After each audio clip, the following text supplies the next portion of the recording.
To the honorable members of this august chamber, the 20th Congress, mga kababayan, magandang hapon sa ating pong lahat. Ako po'y lubos na nagpapasalamat sa mga kasama kong mambabatas sa House of Representatives sa paghalal ninyo sa akin bilang speaker. Hindi ko po ito inaasahan. Matapos ang ilang dekadang paninilbihan bilang lingkod bayan mula pa kabataang barangay hanggang gobernador ng Isabela,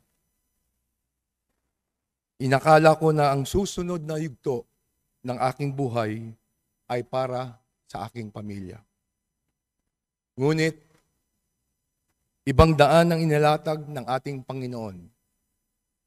Dinala niya po ako muli dito sa Kongreso upang mas higit pang palawakin ang aking paglilingkod. Aminado po ako, meron po akong pangamba sa aking dibdib habang iniisip ko ang hamon na katungkulang inaatang sa aking balikat.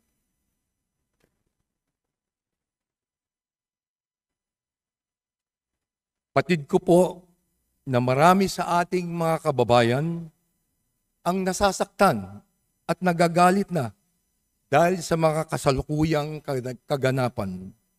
Naiintindihan ko po kayo. Bilang anak ng lalawigan ng Isabela, alam na alam ko po ang mga pagsubok na dala ng matinding bagyo, ang pagkasira ng mga bahay at buhay tuwing tumataas ang tubig baha. Sa ngalan nila, tinatanggap ko ng buong kababang loob ang hamon ng pagiging Speaker of the House. Ako na ho ang unang magsasabi sa ating mga kababayan. Meron po kaming pagkukulang. Kami po ay nagpapakumbaba sa inyo. Nakikiusap po kami na sana bigyan nyo kami ng pagkakataong ituwid ang mga maling kalakaran at linisin ang aming hanay. Nakikiusap po kami na magbigyan niyo pa kami ng tsansang makuha muli ang inyo pong tiwala. Ako po ay kaisa ng ating mahal na Pangulo sa kanyang layunin na linisin ang pamahalaan upang tayo ay bumangon muli. Under my leadership, this house will change. I will not defend the guilty, and I will not shield the corrupt.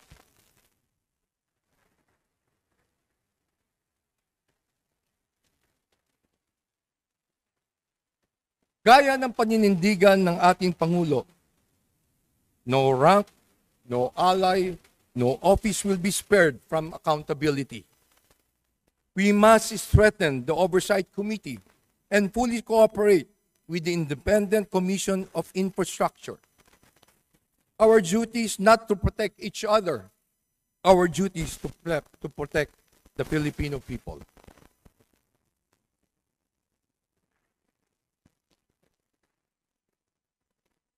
Alam kong maaaring maging puno ito ng panganib. Dahil sa mga maaaring matapakan, sinusugal ko ang aking pangalan na matagal ko pong pinagpaguran. Yayakapin ko ang sakripisyong ito nang maibsan ang mas mabigat na sakripisyong kinakaharap ng ating mga kababayan. Malinaw sa akin na higit matimbang ang aking pananagutang itaguyod ng ating saligang batas at unahin ang kapakanan ng mas nakakarami. Hindi ko hayaan ang sino man na membro dito sa 20th Congress na gamitin ng Kongreso para sa kanyang personal na interes.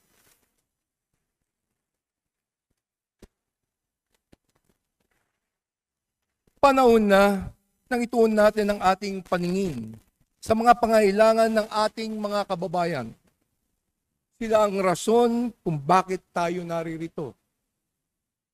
Huwag sana po natin kalimutan yan. Sila ang unahin natin bago ang pangsariling kapakanan. Kung meron pong dapat na managot sa mga umuugong na mga paratang na ito, titiyakin natin na magiging patas ang mga pagdinig at kung meron mang mga pangalang nabanggit sa mga pagdinig na ito, may mga tamang forum para sila ay makapagpaliwanag. Tayo po ay magiging transparent at accountable sa ating mga gawain. Kung kinakailangan, magpag-ugnayan sa mga naglalabas ng saloobin, ako po mismo ang harap para makipag-usap.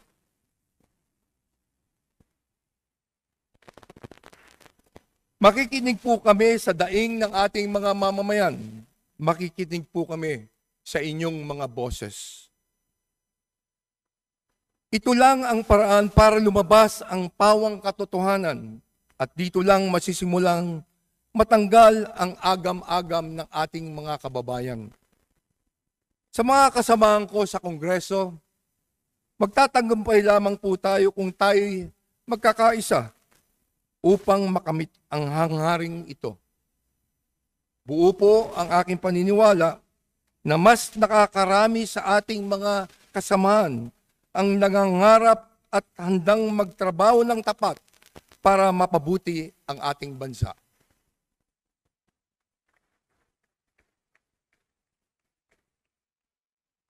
Hindi ko po magagawa itong na nag-iisa. Kailangan ko po kayo. Kailangan po natin ang bawat isa. Kaya kukunin ko itong pagkakataon na to na ipabot sa ang ating pong pasasalamat sa dating speaker sa kanyang bukas palad na pakikipagtulungan para maisakatuparan ang isang maayos na transisyon at natatanging hangarin na ito.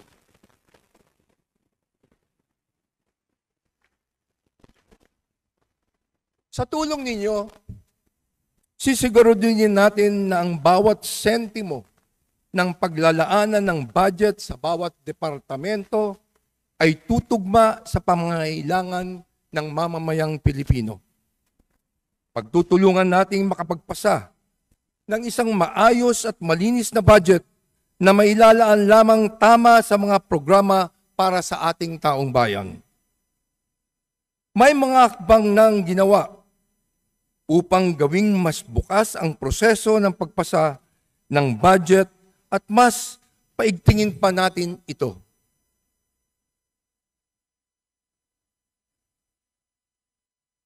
Ako po ay handang makinig sa iba't iba nating tinig upang higit ng makaunawa. Nakahanda po ang aking bisig na makipagtulungan kanino man alang-alang sa ating bansa. Mula noon hanggang ngayon, ako po ay walang pinipiling kulay. Lahat ay mahalaga. Lahat ay may maaaring maiambag upang magampanan ang ating mandato bilang kinatawan ng ating pong mga mamamayan. Sa ating pong mga kababayan, hinihiling ko po na magpatuloy tayong magmatsyag at magbantay. Tanging kayo lamang po ang makakapagsabi at makakapagpasya kung dapat bang ibigay ninyo muli ang tiwala sa amin. Kayo ang magiging bahagi ng reforma para masiguro natin sa darating na mga araw ang kapakanan ng taong bayan ang mauuna. Ngayon na po ang oras, hindi bukas, hindi sa susunod na mga araw. Sama-sama tayong babangon, sama-sama tayong kumilos, sama-sama tayong maglingkod. Hindi magiging madali ang ating tatalakayin. Alam kong magiging mahirap para sa ating lahat. Pero gaano man kahirap kung ito naman ang nararapat, kung ito naman ang tama, ito ang kailangan nating gawin at pagtulungan.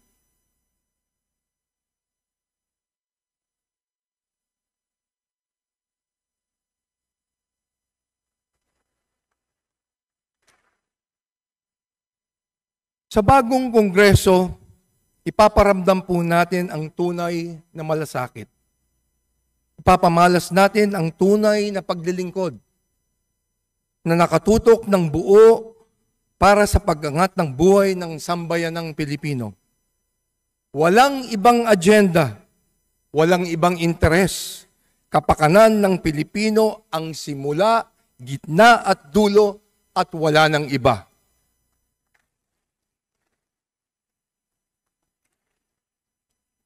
Sa lahat ng ito, hindi tayo hatulan sa ating mga salita, kundi sa ating mga gawa. Hindi tayo husgahan sa ating mga pangako, kundi sa ating pagtupad. Kaya hinihikayat ko ang bawat isa na sama-sama nating isulong ang isang bagong Pilipinas na matatag, marangal at nagkakaisa. Muli, maraming salamat sa inyong pagtitiwala. Pagpalain nawa tayo ng puong may kapal.